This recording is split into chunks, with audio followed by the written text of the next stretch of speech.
जैसे आप कहते हैं कि आजकल की बहुएं अपने इनके सामने कंडीशन रखती हैं कि या तो अपनी माँ चुनो या तो अपनी पत्नी चुनो, तो अगर यही इसका तो रिवर्स। जब एक लड़की भरी पंडाल ने महाराज जी के आश्रम में जा कर के पूछती है कि महाराज जी क्या अपने माता पिता की सेवा करना गलत है, मैं शादीशुदा हूँ, मैं अपने माता पिता की सेवा करती हूँ, तो मेरे पति मुझसे बहुत नाराज होते हैं, मेरे मेरे माँ की मेरे पिता नहीं है, मेरे पिता चल बसे हैं, तो क्या मैं सेवा नहीं कर सकती।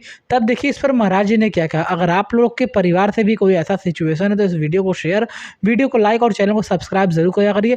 चलिए पहले वीडियो को देखते हैं, उसके बाद वीडियो को लास्ट में बात करेंगे। वीडियो को शेयर लाइक करना मत भूलिएगा। हो, अगर सास बोले कि राधे राधे भक्तों, प्रश्नोत्तरी में आई इस लड़की ने महाराज जी से कहा कि महाराज जी, मेरे मायके वाले आर्थिक रूप से कमजोर हैं, मैं अपने कमाई का धन अपने मायके वालों को देती हूँ, लेकिन मेरी सास और मेरे पति को बहुत ज़्यादा बुरा लगता है और घर में इसी वजह से बहुत ज़्यादा लड़ाई झगड़े होते हैं, तो इसका क्या समाधान हो सकता है। तो महाराज जी इस प्रश्न का क्या उत्तर देते हैं भक्तों, चलिए देखते हैं। राधे गुरु जी, मेरा आपसे 3 सवाल है। पहला सवाल ये है कि अगर शादी के बाद भी बेटियों का अपने पेरेंट्स का फाइनेंशियली और फिजिकली हेल्प करना गलत है क्या?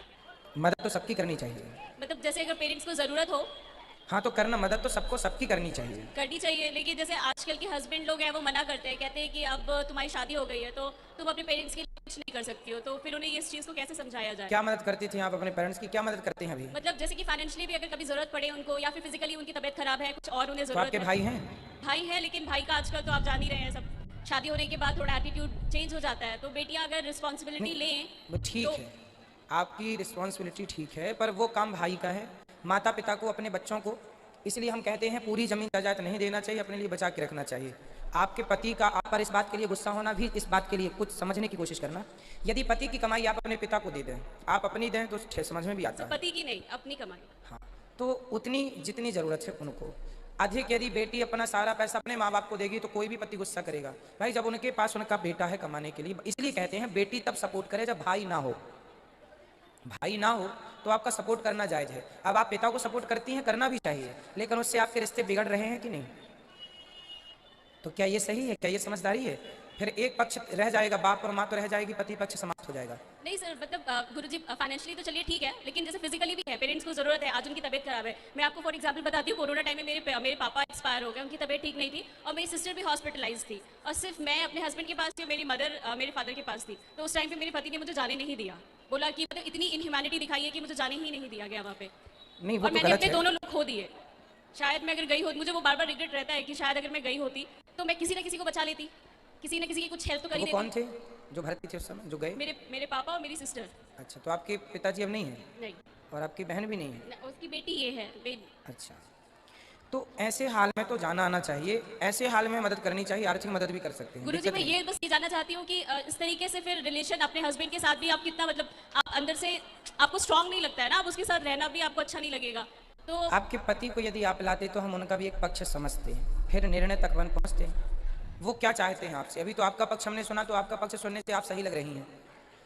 आपके पति का ये भी पक्ष हो सकता है कि जब से शादी हुई है तब से पति को समय ना देकर केवल माँ बाप को समय दे रही हैं। यदि ये शिकायत पति की है तो फिर आप ही निर्णय लीजिए कि क्या ये सही है। भाई पति की शिकायत पत्नी से इस बात पर है कि तुम ज़्यादा समय अपने माँ बाप को देती हो, हमें कम समय देती हो, तो इसमें पति गलत नहीं है। पति अपनी पत्नी से समय ही तो मांग रहा है।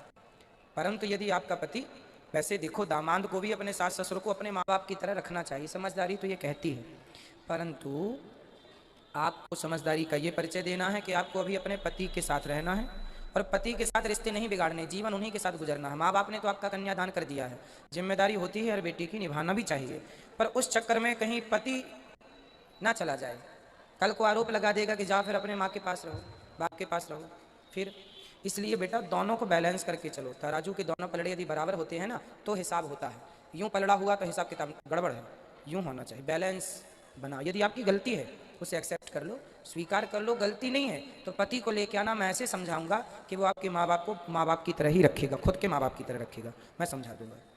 पर आपकी गलती है तो आप उसे एक्सेप्ट कर लो, उसे खत्म करो, क्योंकि उससे आपका नुकसान है। आपका तो भविष्य लंबा, माँ बाप का तो चलो हो गया, गई बहुत थोड़ी रही, लेकिन आप देखो कि कहीं आप भी तो गलत नहीं। गुरुजी, दूसरा सवाल आप गलत हैं क्या इस मामले में? गुरुजी मैं कैसे बोल दूं, अभी आपने कहा कि आप जब तक दोनों पक्ष नहीं जानेंगे आप ही बताने वाले हैं, तो ये बोला भी तो थोड़ा इम्पॉसिबल लग रहा हाँ, है। इसलिए उनको भी लाना, एक बार उनके मन की सुनेंगे कि वो आपको कितना प्यार करते हैं, आपके साथ वो आगे क्या व्यवहार करना चाहते हैं, ले आएंगे तो हम समझ लेंगे उनसे। तभी नेक्स्ट अब दोनों आना। दूसरा सवाल सर, दूसरा गुरुजी, दूसरा सवाल ये है कि जैसे मेरे फादर और मेरी जो सिस्टर है कोरोना में एक्सपायर हुए, तो क्या कोरोना में एक्सपायर होना गलत होता है? नहीं, एक्सपायर तो कोई कभी भी हो सकता है। नहीं सर, जैसे ये कहा जाता है महामारी में या फिर ऐसा कुछ, मतलब उनके कर्म कुछ ऐसे तो नहीं ना थे? ना, नहीं नहीं, ऐसे कर्म से तो नहीं, जिसका जब समय है वो तभी जाता है। ऐसे कोई महामारी में चला गया तो उसकी- गुरुजी लोग कहते हैं कि मतलब अच्छे कर्म नहीं किए थे तो बहुत बड़े साधु संत भी कोरोना काल में गए हैं, जी फिर अच्छे लोग भी गए हैं। तो ये तो बीमारी है, मौत जवानी है तभी आएगी, वो तो बहाना है बीमारी का। क्या बिना कोरोना के लोग नहीं मरते? बिल्कुल फिर इसलिए ये तो मूर्खों की बातें हैं, ऐसे मूर्खों के मुंह ना लगो। ठीक है गुरुजी। तीसरा? गुरुजी तीसरा सवाल ये है कि जैसे आप कहते हैं कि आजकल की बहुएं अपने हस्बैंड के सामने कंडीशन रखती हैं कि या तो अपनी माँ चुनो या तो अपनी पत्नी चुनो, तो अगर यही इसका रिवर्स हो, अगर सास बोले कि या तो पत्नी चुनो या तो माँ चुनो, तो फिर उसमें मतलब कैसे वो उसके उस सास के साथ क्या होगा? जैसे बहुओं के साथ तो ये आप कहते हैं कि अच्छे कर्म नहीं होंगे तो चुड़ैल बनेंगी या तो सास भी चुड़ैल ही बनेगी, उसमें क्या है? जो गलत करेगा, जी। गलत तो कोई चाहे सास करे या बहू करे, हम करेंगे तो हम भी। बट गुरुजी वो तो इतनी बड़ी हैं, उन्हें तो समझना चाहिए। अगर वो भी यही सवाल करें, कंडीशन रखने अपने पुत्र के सामने, तो ये तो सही नहीं है ना? गलत देखो, गलत तो गलत ही है। किसी सास को ना किसी बहू को ऐसे सवाल, परिवार में जब रिश्ते हैं तो उन्हें निभाने की कोशिश करना चाहिए, ना कि तोड़ने की। या फिर रिश्ते बनाने के पहले ही समझ लो कि भाई हमें इससे रिश्ता नहीं बनाना, अब बना लिया है तो फिर निभाना ही ऑप्शन है, दूसरा कोई ऑप्शन नहीं। जी ये समझदारी सबकी है, सास की, बहू की, जेठानी की, पति की, पत्नी की, सबके लिए लागू होती है। जी गुरुजी। ठीक है, थैंक यू गुरुजी। समझदारी राधे से राधे। रिश्ता निभाइए। गुरुजी मेरी मदर इनको आशीर्वाद दे दीजिए। गुरुजी राधे राधे। जी। गुरुजी पति जब से खत्म हुए बहुत टेंशन रहता है, क्या टेंशन है? उन्हीं का हमेशा दिमाग में घूमता है। अब मत घुमाइए उनमें अपना दिमाग, वो चले गए हैं, उनका समय पूरा हो गया है। अब आप अपना बचा हुआ समय भगवान में लगाकर अपना ध्यान रखो और अपना जीवन गुजारो। आपका बेटा कैसा है, बहू कैसी है, सेवा कर रही है कि नहीं? गुरुजी बेटा तो अच्छा है लेकिन बहू नहीं सुनती है। नहीं, फिर आरोप बहू पे मत लगाइए। हर माँ यही कहती है बेटा अच्छा है बस बहू बुरी है। नहीं, कोई कोई बहू रहती है थोड़ा कम रहती है, कोई ज्यादा रहती है। पूरे भारत में आज तक मुझे शायद कोई एक सास मिली हो जो ये बोले कि मेरी बहू बहुत अच्छी है। लेकिन गुरुजी उसके आज तक किसी सास ने नहीं कहा कि मेरी बहू अच्छी है, और किसी बहू ने नहीं कहा कि मेरी सास अच्छी है। कहने वाली होंगी तो करोड़ों में कोई एक दो। मुझे आज तक ये नहीं समझ में आया कि हर सास को बहू क्यों बुरी लगती है और हर बहू को सास क्यों बुरी लगती है, हर जेठानी को देवरानी क्यों बुरी लगती है और हर देवरानी को जेठानी क्यों बुरी लगती है। सब कैसे बुरे हो सकते हैं, एक बात बताइए। इसका मतलब बुराई किसी में ना होकर हम में होती है। इसलिए खोटा बेटा होता है, खोटी बहू नहीं होती। यदि बेटा लायक है ना तो बहू की दम नहीं है कि कुछ कह ले, कुछ कर ले। खुद का सिक्का खोटा होता है ना, तब बहू पे आरोप तो कोई भी लगा दे, मेरी बहू ने भड़का दिया। छोटा सा दूध पीता है कि भड़का दिया। तो इसलिए गुरुजी वो तो हमारे हस्बैंड आर्मी में थे, सूबेदार मेजर थे, रिटायर हो गया, उसका हमें टेंशन नहीं है कि बहू सेवा करेगी कि नहीं करेगी। जिंदगी के लिए दे के हमें बहुत गए हैं। फिर आप भगवान में हम तो चाहते हैं भगवान से ये प्रार्थना करना कि आपको किसी के सहारे की जरूरत ही ना पड़े। बस गुरुजी यही सोचते हैं, लेकिन तभी भी पति है, कभी झगड़ा हम लोगों में हुआ आप नहीं। नित्य कथा सुना करो और भगवान की कथा सुनने से आपका जितना भी टेंशन है वो समाप्त होगा और बिल्कुल स्वस्थ जिंदगी गुजारो। ये समझो कि आपके पति भगवान हैं। आज की कथा आपने सुनी? हाँ, आज ही हमने बताया, कल भी ये बात बताई थी कि पति यदि परमेश्वर हो जाए तो सबके पति वही हैं। उनसे नाता जोड़ लो, वही अपने हैं मीरा की तरह। और सबसे धीरे धीरे मन हटा लो, ना बेटा ना बहू ना पोता ना पोती ना बेटी, धीरे धीरे। और भगवान करे आपको किसी के सहारे की जरूरत ना पड़े, गिलास पानी भी ना लेना पड़े किसी से। ये प्रार्थना करो भगवान से। पॉजिटिव सोचो, पॉजिटिव रहो। आरोप किस पे लगाएंगे, ये बुरा है ये बुरा, कोई बुरा नहीं होता मेरी माँ। मन बुरा है तो सब बुरे हो, मन अच्छा है तो कहते ना मन चंगा तो कठौती में। यदि हम अच्छे हैं ना मेरी माँ, सब अच्छा है, और हम ही अशांत हैं, हम ही यहाँ से परेशान हैं, टेंशन बहुत है। तो बेटा श्रवण कुमार भी हो तो अच्छा नहीं लगता, क्योंकि यहाँ खोपड़ी नहीं में। गुरुजी उसके लिए हमें टेंशन नहीं होता है, हमें यही अपने पति के लिए टेंशन रहता बस है। कथा सुनो, पति का तो चिंता ना करो, टेंशन खत्म हो जाएगी। खुश रहो गुरुजी आशीर्वाद दे दीजिए। और खुश रहा करो। जो हो गया उसे आप ला नहीं सकते, इसलिए जो गई जिंदगी, जो समय गया चला, जो बचा है वो प्रसन्नता से गुजार लो, भगवत चिंतन में गुजार लो। किस किस के लिए रोएंगे ये बताओ? गुरुजी राधे राधे। अब खुश रहेंगी आप, खुश रहे। प्रसन्न रहिए, कथा सुनिएगा, है ना, खुश रहिए। परम सिद्धे गुरुदेव के श्री चरणों में मेरा कोटि कोटि नमन, कोटि कोटि वंदन। जय श्रीमन नारायण। सुना कि बहुत मैं टीवी पे इतना देखता हूँ, लेकिन मैं पहली बार ये मुझे महसूस हो रहा आज अंतःकरण से कि मैंने भागवत कथा सुनी है। और ये देन है इनकी श्रीमती जी की, ये सुनती रहती हैं, लेकिन इन्होंने मुझे यहाँ ला करके ये सुनवाया है, प्रत्यक्ष आपके दर्शन किए हैं। और मैं एक छोटा सा प्रसंग आपको सुनाता हूँ। एक बार नारद जी भ्रमण करते हुए मृतलोक से गुजर रहे थे और उन्होंने यहाँ देखा कि बड़ी भक्तों की दीन दशा है, दुखी हो रहे हैं लोग, नाना प्रकार की चिंताओं में उलझे हुए हैं। बड़ी समस्याओं में उलझे हुए हैं। तो जैसे ही बैकुंठ लोग गए तो नारायण हरि विष्णु भगवान ने पूछा, नारद कहाँ से आगमन हो रहा है? उन्होंने कहा, प्रभु मैं आपके मृतलोक से आ रहा हूँ। उन्होंने कहा, मेरे मृतलोक में मेरे भक्त सब सुखी हैं, कोई परेशान तो नहीं है? बताइए। न प्रभु, सब बड़े दुखी हैं और आपको सब याद करते हैं, आपके विषय में पूछते हैं कि नारायण आप कहाँ रहते हैं, कौन सा स्थान है? अब मैं आपके बारे में क्या बताऊं, मुझे ही पता नहीं है प्रभु आप कहाँ रहते हैं।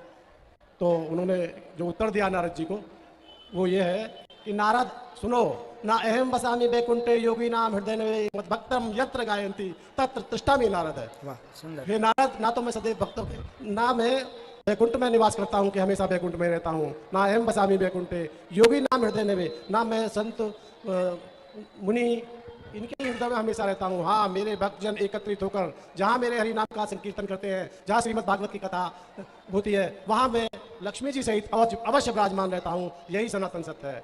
तो मैं ये दावे के साथ कह रहा हूँ, इन सब भक्तों ने जिन्होंने भी ये कथा सुनी है, यहाँ लक्ष्मी नारायण इस अमृत वर्षा में यहाँ साक्षात विराजमान थे, इसमें कोई संशय नहीं है, यह सत्य है। और मेरा दिल गदगद हो गया। अब दुखी इस बात से हूँ कि अब कथा सुनने को नहीं मिलेगी, अब मुझे जाना पड़ रहा है यहाँ से। अब मुझे कोई ऐसी उपाय बताइए। घर में जाके यूट्यूब पर, टीवी पर कथा सुनिएगा। जी, रामायण आप सुनाएंगे कौन से? अब रामायण सुनेंगे। आपके श्री चरणों में बहुत बहुत खुश रहिए। महाराज जी कहते हैं कि पति पत्नी को हमेशा समझदारी से अपनी गृहस्थी को चलाना चाहिए। ज़्यादा लड़ाई झगड़े करने से गृहस्थी में हमेशा तनाव ही बढ़ेगा। अगर आप समझदारी से काम करेंगे तो कभी भी आपके जीवन में समस्याएं नहीं होंगी। और यह समझदारी आएगी कहाँ से?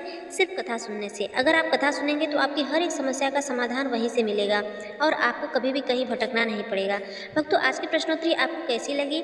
अगर ज्ञानवर्धक लगी हो तो इस वीडियो को कमेंट बॉक्स में अपनी राय जरूर दें और ज़्यादा से ज़्यादा लोगों तक शेयर करें, जिससे औरों तक यह ज्ञानवर्धक प्रश्नोत्तरी पहुँचे। आज की वीडियो में भक्तों बस इतना ही। मिलेंगे अगली वीडियो में, तब तक के लिए राधे राधे। तो दोस्तों, जैसा कि आप लोगों ने यहाँ वीडियो में देखा कि पूज्य श्री महाराज अनिरुद्धाचार्य जी ने अपने गौरी गोपाल आश्रम में जो प्रश्नोत्तरी चलाते हैं, उस प्रश्नोत्तरी के माध्यम से आप देख सकते हैं कि कितने लोग के जीवन सुधर रहे हैं। यहाँ पर आप लोगों ने ये भी देखा कि महाराज जी के आश्रम में अनंत प्रकार के लोग आते हैं जो कि महाराज जी से सवाल पूछते हैं और महाराज उनके सवालों का जवाब बड़े अच्छे तरीके से देते हैं। यहाँ पर आप लोगों ने देखा। दोस्तों, आप लोग देख सकते हैं कि महाराज जी हर तरीके से लोगों की मदद कर रहे हैं, चाहे वो आर्थिक मदद हो, चाहे वो सामाजिक मदद हो, चाहे वो दिमागी रूप से मदद हो, हर तरीके से मदद करते हैं। यहाँ पर आप लोगों ने ये भी देख सकते हैं कि महाराज जी जो आश्रम में सेवा चला रहे हैं वो तो कर ही रहे हैं, पर जो यहाँ पर लोगों की समस्या को सुन रहे हैं और उसका समाधान नहीं बता रहे हैं। यहाँ पर दोस्तों इससे प्रेरणा लेनी चाहिए कि हमें हर कुछ काम करना चाहिए जो भी लोगों के हित में हो, अपना नुकसान नहीं करना चाहिए बस। और महाराज जी के आश्रम में इतना कुछ चला रहे तो हमारा ही फर्ज बनता है कि हम भी कुछ ना कुछ जरूर करें। हम लोगों को क्या करना है, इस वीडियो को दोस्तों में, रिश्तेदारों में, सगे संबंधियों में शेयर करना है ताकि सभी तक ये वीडियो पहुंचे और तभी लोग महाराज जी से अधिक संख्या में जुड़ सके। जितने लोग महाराज जी से अधिक संख्या में जुड़ेंगे उतने लोग महाराज से जुड़ने के साथ साथ महाराज जी को दान करेंगे, महाराज जी को दक्षिणा करेंगे, तो महाराज जी भी उस पैसे से जो आगे कार्य चल रहा है उस कार्य को और भी अच्छी तरीके से चलाएंगे। इसलिए लोग महाराज जी के आश्रम में जुड़ा करिए, महाराज जी के वीडियो को शेयर किया करिए, वीडियो को लाइक किया करिए, चैनल को सब्सक्राइब करिए करिए और कमेंट बॉक्स में जो आपको सवाल पूछना है उस सवालों को जरूर लिखा करिए। महाराज जी आप सभी के कमेंट के सवाल को पढ़ते हैं, इसलिए आप लोग कमेंट लिखना मत भूला करिए। कमेंट लिखेंगे तो आप लोग महाराज जी के आश्रम में जानते हैं कि महाराज जी भी न्यूज़ चैनल पे गए थे, वहाँ पर कहे थे कि मैं अपने भक्तों के कमेंट को पढ़ता हूँ, इसलिए आप लोग कमेंट में ज़रूर लिखा करिए। उम्मीद करते हैं दोस्तों आपको आज की वीडियो बेहद ही पसंद आई होगी। दोस्तों, वीडियो पसंद आई हो तो वीडियो को लाइक, चैनल को सब्सक्राइब और वीडियो को शेयर करना बिल्कुल ही मत भूलिएगा। चलो दोस्तों, मिलते हैं किसी और दिन किसी और वीडियो में। जय हिंद, जय भारत माता की।